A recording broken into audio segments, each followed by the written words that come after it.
10th के बाद जो 11th का जंप है ये सबसे लंबा जंप है, सबसे बड़ा गैप होता है क्योंकि पूरा एजुकेशन ही स्टाइल ही बदल जाता है। क्योंकि आप पीसीबी के टीचर भी हो तो आपको पता होगा तो कैसे अप्रोच होना चाहिए, पीसीएमबी हो तो कौन सा क्या अच्छा क्या बुरा थोड़ा बता दीजिए। एब्सोल्युटली, तो वो चैप्टर बहुत ही ज्यादा इंपॉर्टेंट है एंड उसको पढ़ने के लिए आपको बहुत अच्छे से प्रैक्टिस करना पड़ेगा। अगर अभी तुम्हारा कोई बैकलॉग है, मैं यही प्रिस्क्राइब करूंगा जितने जल्दी हो सके बैकलॉग खत्म करो और क्लास के लेवल पे एटलीस्ट रहो। मैं हूँ मधुपर्णा, मधु मैम आप मुझे बुला सकते हो, एंड ये थे सौम्या सर। क्लास 11th तुम्हारे लाइफ का सबसे डिफिकल्ट क्लास रहता है। एग्जैक्टली मतलब ये रिसर्च कह रहा है कि इंडियन एजुकेशन सिस्टम में जितने भी जंप्स होते हैं ना, जैसे प्राइमरी से तुम हाई स्कूल में जाते हो, उसके बाद कॉलेजेस में जाते हो, उसके बाद मास्टर्स करने जाते हो, 10th के बाद जो 11th का जंप है ये सबसे लंबा जंप है, सबसे बड़ा गैप होता है क्योंकि पूरा एजुकेशन ही स्टाइल ही बदल जाता है। एब्सोल्युटली, सर ने जो कहा है बहुत सही है, क्योंकि 10th तक तुम सीबीएसई में जब होंगे तो एनसीईआरटी एक ही बुक है, एक ही साइंस बुक है, और उस एक ही साइंस बुक में तुम्हें सारे सब्जेक्ट्स मिलेंगे, फिजिक्स हो जाए, केमिस्ट्री हो जाए, बायोलॉजी हो जाए। लेकिन जब तुम 11th में जंप करते हो तुम्हें लगेगा कि हमें तो भाई लेक से ओशन में डाल दिया है, क्योंकि इतना बड़ा सिलेबस होता है। फिजिक्स का अलग एनसीईआरटी, केमिस्ट्री का अलग एनसीईआरटी, बायो का अलग एनसीईआरटी, और पेपर भी उतने ही लेवल के टफ होते हैं। टफ तो होते ही, लेकिन एक और भी चीज आ जाती है क्योंकि हमारे इंडियन मतलब जो सिस्टम है, सोसाइटी है, उसमें ना 10th का जो बोर्ड एग्जाम है उसको बहुत बड़ा एक अचीवमेंट या माइलस्टोन की तरह हम ट्रीट करते हैं। मतलब पेरेंट्स की भी थोड़ी बहुत गलती कह सकते हैं कि बचपन से ही 10th का एग्जाम है, 10th एक बार हो जाए उसके बाद लाइफ सेट है। 10th आज इस साल कोई वैकेशन नहीं, इस साल कोई टीवी का सब्सक्रिप्शन नहीं क्योंकि 10th है। तो बच्चों को लगता है 10th का एग्जाम अगर एक बार हो गया तो मैं तो फ्री हूं। उसके बाद जो माइंड का एक कॉन्फिडेंस, एक अलग बूस्ट आ जाता है क्योंकि बच्चे साइंस लिया है, बेसिकली पढ़ निकल जाते हैं जब बच्चे 11th में जाते हैं। क्योंकि और साइंस जब लेते हैं ना बच्चे तब उनका अलग कॉन्फिडेंस आ जाता है, कॉन्फिडेंस ये सब आ जाता है कि हम तो सुप्रीम एलीट लेयर है क्योंकि हमने 11th में साइंस ले लिया है। लेकिन गाइस तुम्हें ये नहीं पता है कि साइंस तो ले लिया है, अब उस कॉन्फिडेंस को बरकरार रखना है। जो तुम 10th में टॉप करके आए हो या फिर अच्छा रिजल्ट लेके आए हो, 11th में वो बहुत ड्रास्टिकली घटने वाला है, तुम्हें कोई आइडिया ही नहीं है। सबके साथ होता है। एग्जैक्टली, तो इतना ज्यादा टफ सिलेबस रहता है, तो इसके लिए क्या करना चाहिए? सबसे पहले मेंटली प्रिपेयर्ड हो जाओ कि 10th तक हमने जो किया था, जो भी पढ़ा था, इट वाज ऑल गुड, अच्छे मार्क्स आ गए थे, आई नो। 11th में everything is going to be 10 times harder. तो और एक चीज जो बहुत इंपॉर्टेंट हो जाता है, क्योंकि मैं भी ऐसे मीडियोकर स्टूडेंट था पहले, फिर बोर्ड्स में मेरे अच्छे मार्क्स आ गए थे, मैंने बहुत ही अच्छा स्कोर किया था, घर वाले खुश थे और मैंने साइंस ले लिया था। तो साइंस में भी शुरुआत में मुझे जो आपने बोला, मैम ने जो कहा ना, वो कॉन्फिडेंस, वो पर निकल आना, वो सब लगता था कि हाँ मैं तो एलीट हूं, मैंने इतना 95% से ज्यादा मुझे मिल गया है, लगता था। इसलिए मैंने अप्रोच भी वैसे किया, अरे मैं तो कर लूंगा, ये तो हो जाएगा। लेकिन कंसेप्ट समझ में आ जाएंगे क्योंकि 11th के जो साइंस के टॉपिक्स है, सब्जेक्ट्स के अंदर जो टॉपिक्स हैं, फिजिक्स, केमिस्ट्री, बायोलॉजी, शुरुआती टॉपिक्स बहुत इंटरेस्टिंग होते हैं, शुरुआती टॉपिक्स बहुत ईजी भी थोड़ा मोड़ा होते हैं। लेकिन जब क्वेश्चन सॉल्व करने जाओगे ना, तब तुम्हें पता चलता है कितना पानी में हो। स्पेशली जब फिजिक्स और केमिस्ट्री के कॉन्सेप्ट सॉल्व करने जाओगे तब तुम्हें एक्चुअली लगेगा कि भाई हम कितने पानी में हैं, क्योंकि 10th तक बहुत ही बेसिक फिजिक्स रहती है। लेकिन जब तुम 11th में आओगे, फिजिक्स मैथ्स के साथ इंटीग्रेट हो जाता है। तो इसीलिए मैथ्स और फिजिक्स को पैरेलली अगर तुम नहीं करने वाले हो तो फिर फिजिक्स की भी लग जाएगी, मैथ्स की भी लगने वाली है। इधर मैं बहुत भी देखता हूँ, जो भी बच्चे आते हैं 11th के बाद तो शुरू में यही प्रॉब्लम लेके आते हैं कि भैया मैंने सब पढ़ लिया, पढ़ाई तो कर रहा हूँ, सारे कंसेप्ट भी मुझे समझ में आ रहे हैं, मार्क्स नहीं आ रहे, कुछ भी करता हूं मार्क्स नहीं आते। मार्क्स कैसे आते हैं पता है? प्रैक्टिस से। क्वेश्चंस करना बहुत जरूरी है, जो आज तक हम नहीं करते थे। अब तुम कॉम्पिटिटिव एग्जाम के दायरे में आ चुके हो। ये पीवाईक्यूज, क्वेश्चन प्रैक्टिस और कितना तुम अपने आप को रिवाइज करते हो, उसके ऊपर तुम्हारा मार्क्स डिपेंड करता है। समझने या रट्टा मारने से कुछ नहीं। And also on the time management. सिर्फ अगर तुम कंपिटिटिव एग्जाम देने जाओगे, 11th 12th सीबीएसई बेसिकली तुम्हें प्रिपेयर करता है नीट या जेई देने के लिए, बिकॉज उनका जो पेपर का पैटर्न होता है it's absolutely similar to the NTA exams. अब अगर तुम टाइम मैनेजमेंट नहीं करोगे, बेसिक 11th के एग्जाम से अगर तुम टाइम मैनेजमेंट स्टार्ट नहीं करते हो, तो फिर तुम जेई और नीट अगर तुम्हारा गोल है, वहां पे जाके ये भी एक चीज आप बता दीजिए कि स्ट्रीम में भी अगर हम साइंस की बात करते हैं, बच्चे साइंस तो लेते हैं, उसमें भी बहुत सारे मतलब डिविजन्स होते हैं, जैसे पीसीबी पीसीबी हो गया, कोई कंप्यूटर लेता है, कोई बायोलॉजी पीसीएम, पीसीएमबी, तो ये मतलब कैसे मैं समझूं कि कैसे अप्रोच करूं। और अगर मैंने पीसीबी लिया है, क्योंकि आप पीसीबी के टीचर भी हो तो आपको पता होगा, तो कैसे अप्रोच होना चाहिए, पीसीएमबी हो तो कौन सा क्या अच्छा क्या बुरा, थोड़ा बता दीजिए। एब्सोल्युटली। देखो, अगर तुम्हारा बायो स्ट्रांग है, ऑब्वियस सी बात है, तुमने 10th के बाद बायो में बहुत अच्छे मार्क्स आए थे तो तुमने पीसीबी ले लिया है एक पर्सनल टिप, अगर 10th में बायो अच्छा भी हो ना, इसका कोई मतलब नहीं कि तुम्हारा 11th का बायो स्ट्रांग होगा। ऑब्वियसली, क्योंकि बायो फिर भी मैं बोलूंगी कि रिलेटिवली इजियर है 11th में भी then your physics and chemistry. Physics and chemistry बहुत ज्यादा हार्ड होता है, लेकिन तुम्हें कॉम्बिनेशन जब लेने हैं ना, तुम्हें पीसीबी या पीसीएम ही लेना होगा। मतलब फिजिक्स केमिस्ट्री तो कॉमन फिजिक्स होगा। केमिस्ट्री ऑब्वियस सी बात है कॉमन है, तुम इन दोनों को इग्नोर कर ही नहीं सकते। तो आइदर तुम बायोलॉजी ले सकते हो या फिर तुम मैथ्स ले सकते हो। और कुछ कुछ ऐसे धुरंधर बच्चे होते हैं जैसे कि मैं, जिन्होंने पीसीएम भी ले लिया था और फिर मैथ्स में तो भाई बहुत ज्यादा लगी पड़ी थी, वो तो अलग बात है। लेकिन आई वुड सजेस्ट कि अगर तुम्हें बहुत अच्छी सैलरी ड्रॉ करनी है इन करंट सिनेरियो, क्योंकि अभी एआई आ चुका है, बहुत सारे चेंजेस हो रहे हैं अभी, तो इसीलिए you need to opt for PCMB, ताकि तुम्हारे नीट और जेई दोनों के रास्ते ओपन हो। क्योंकि अगर पॉइंट है, बेसिकली मैथ्स बहुत इंपॉर्टेंट है। एग्जैक्टली, मैथ्स बहुत इंपॉर्टेंट है। अगर तुम्हें मैथ्स लेना भी नहीं है, परस्यू भी नहीं करना है, सपोज तुम नीट के लिए जा रहे हो, फिर भी वहां पे भी जो फिजिक्स और केमिस्ट्री के थोड़े से भी न्यूमेरिकल्स करोगे ना, वहां भी मैथ्स तुम्हारे काम आएगा। क्योंकि तो अगर 11th के फिजिक्स में हर मोड़ पे इंटीग्रेशन और डिफरेंशिएशन रहेगा हर ही। मोड़ पे मैथ्स का बुक देखोगे तुम तो तुम्हें पता चलेगा इंटीग्रेशन डिफरेंशिएशन स्टार्ट से समझाते हैं एंड बहुत इंपॉर्टेंट चैप्टर्स होते हैं। तो इसीलिए वो एब्सोल्युटली करना जरूरी है।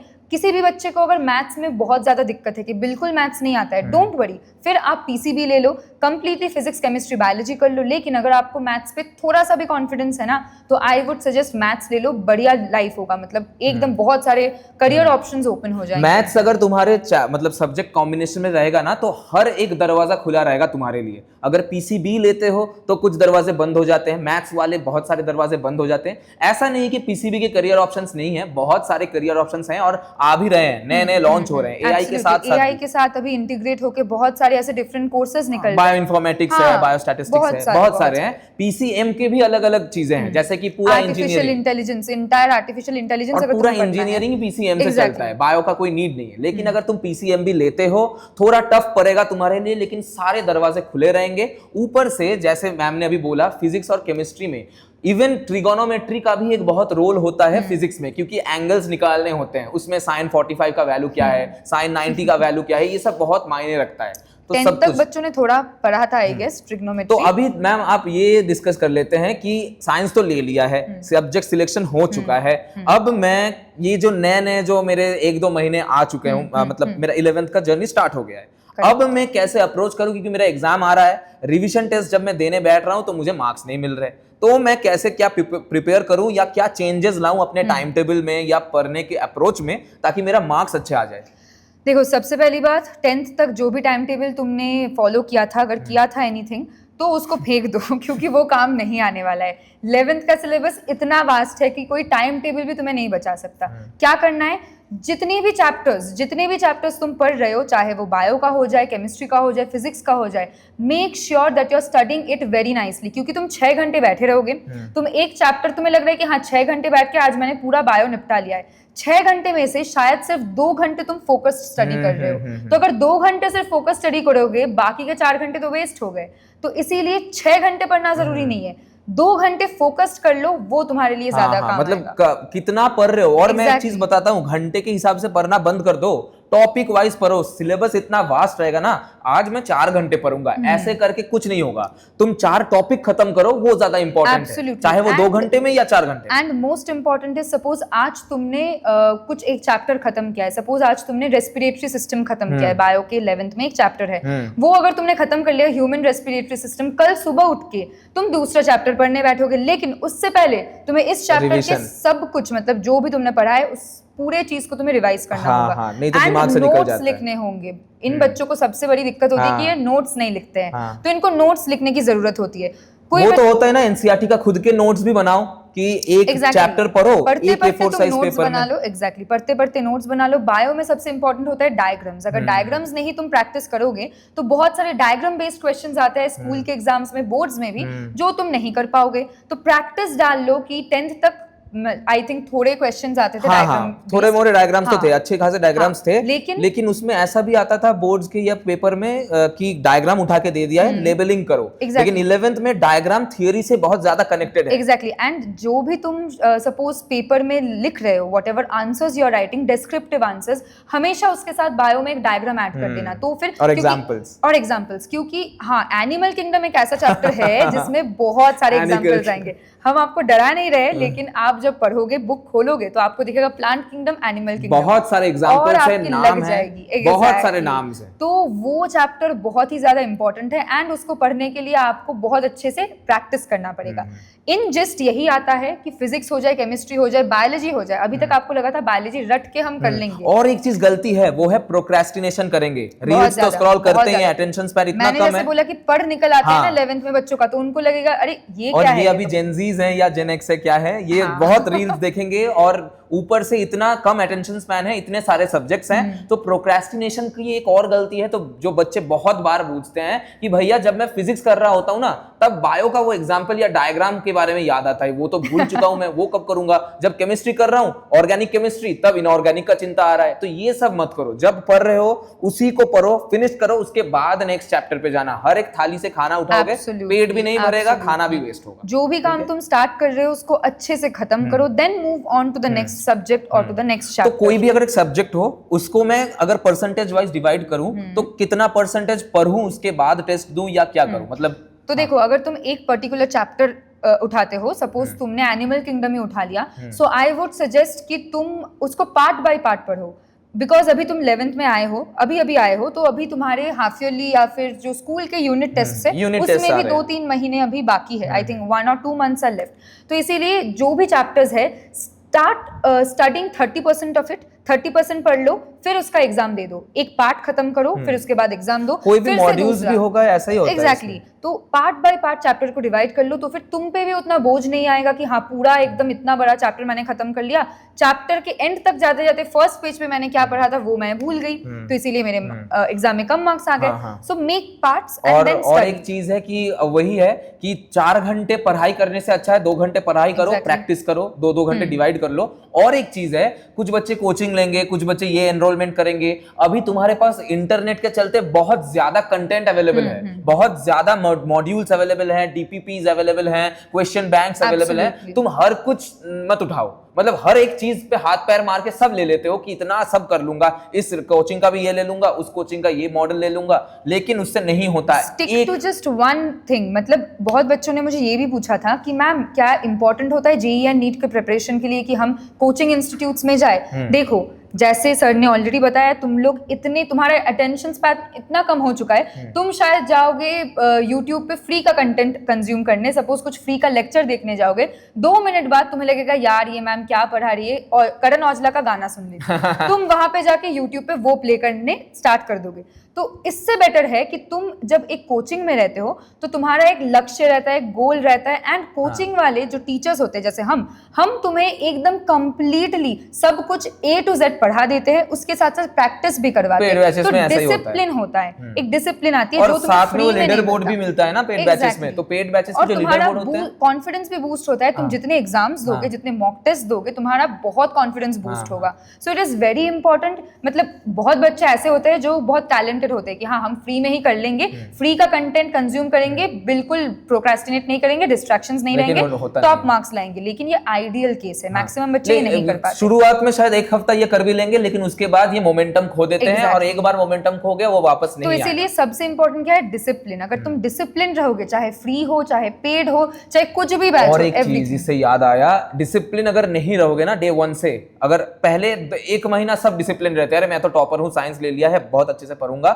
उसके बाद मोमेंटम जैसे ही खो जाता है, उसके बाद सब गड़बड़ हो जाता है। उसके बाद जो बैकलॉग बनता है 11th का, वो कभी नहीं छूटेगा, ठीक है। 12th आएगा, 12th का पूरा एंड करना पड़ेगा। 12th के टाइम में तुम्हें याद आएगा 11th तो मैंने वेस्ट कर दिया है, पूरा 11th बर्बाद है, मैं क्या करूं। ये सबके साथ होता है, ऐसा नहीं है कि तुम अकेले के साथ, हमारे साथ भी हाँ सबके साथ। तो इसीलिए डिसिप्लिन रहो, और डे 1 से वो थोड़ा थोड़ा क्लास के साथ everything very seriously from day 1। ये हम बोल पा रहे हैं क्योंकि हम जब मतलब 11th में थे, there was nobody to guide us. हमें कोई गाइड करने के लिए नहीं था कि तुम तुम ऐसे प्रिपेयर करो या फिर ऐसे स्टार्ट करो। लकीली आप लोगों के पास हम हैं, इंटरनेट है, इतने सारे टीचर्स है, लोग है, क्रिएटर्स है जो आपको बता पा रहे हैं कि please start taking 11th very serious. और तो अगर अभी तुम्हारा कोई बैकलॉग है, मैं यही प्रिस्क्राइब करूंगा जितने जल्दी हो सके बैकलॉग खत्म करो और क्लास के लेवल पे एटलीस्ट रहो। Exactly. जहां पे तुम्हारा स्कूल पे भी पढ़ा रहे हैं उधर लेवल तक रहो, कोचिंग में जा रहे हो उसके लेवल तक रहो। वो अगर मेंटेन करके रखोगे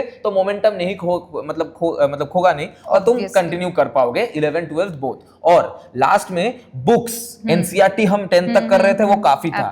नीट के लिए तो बायोलॉजी मुझे पता है कि एनसीईआरटी इज द बाइबल, मतलब वो होली ग्रेल है। उसके अलावा तुम्हें एनसीईआरटी के अलावा और बायो में कुछ और नहीं चाहिए, लेकिन फिजिक्स और केमिस्ट्री के लिए एनसीईआरटी के एग्जांपल्स तो करोगे ही, लेकिन उसके साथ साथ जो भी तुम कोई मॉड्यूल ले रहे हो जहां पे तुम्हारे पास जेई या नीट के पीवाईक्यूज हैं या क्वेश्चंस हैं, सैंपल जैसे हमारे श्री चैतन्य के पास ऑलरेडी इन्फिनिटी लर्न के पास बहुत सारे मॉड्यूल्स हैं जो कि मतलब जहां से बहुत बार क्वेश्चंस पूछे भी जाते हैं। ऑब्वियसली वहीं से क्वेश्चंस आते हैं। पीवाईक्यूज का भी बुक मिलता है, तो ऐसे पीवाईक्यूज के बुक्स उठा लो या फिर आपके मॉड्यूल्स उठा लो। कहीं पे अगर वो एनरोल्ड हैं, अगर एनरोल कर चुके हो तो उसका मॉड्यूल उठाओ, अच्छे से करो, फुल उस पे ऑल इन जाओ। ऐसा मत करो इसके 2 क्वेश्चन कर लिया, इसके 3 क्वेश्चन कर लिया, कहीं इधर से तो नहीं आ जाएंगे, नहीं होता। एक को पकड़ो, उसको सॉल्व करो, प्रैक्टिस करो, पढ़ाई करो और मोमेंटम मेंटेन करो। यही था moral of the story. That was it. So हमारा यही पॉइंट है कि हम आपको गाइड करना चाहते हैं कि आप कैसे 10th से जब 11th में जाओगे, ऐसा नहीं होना चाहिए कि आप पूरे हक्के बक्के रह जाओ कि क्या करे मैम, क्या करे सर, क्योंकि हमारे साथ वैसा हुआ था। सो इसीलिए सबके साथ होता है। एग्जैक्टली। सो इसीलिए वी डरना नहीं है, बिल्कुल डरने का पॉइंट नहीं था, क्योंकि हमारी बातें सुन के इन्हें डर लग सकता है। देखो, डर अगर लगता है that means you are on the right track, मतलब तुम अभी से इसको सीरियसली लेने वाले हो। बहुत अच्छे नंबर तुम्हारे 11th और 12th में आने वाले, फ्यूचर बहुत ब्राइट है। तो that was it. I hope कि आप लोगों को समझ में आया हुआ कि 11th को बिल्कुल हल्के में नहीं लेना है। जब जो भी करना है गाइस, शिद्दत से करो, अच्छे से प्रैक्टिस कर लो एंड फोड़ के आओगे। हाँ, और that's all. Like momentum maintain करके रखो, बैकलॉग नहीं बनने देना है। अगर है तो उसको मेकअप कर लो जितना जल्दी हो सके, और उसके साथ साथ पढ़ने के साथ साथ मॉड्यूल्स का पेपर्स भी सॉल्व करते रहो। बस that was all good guys. चलो बाय बाय बाय बाय। हमें भी अभी प्रिपरेशन करने जाना है, बैकलॉग बन चुका है।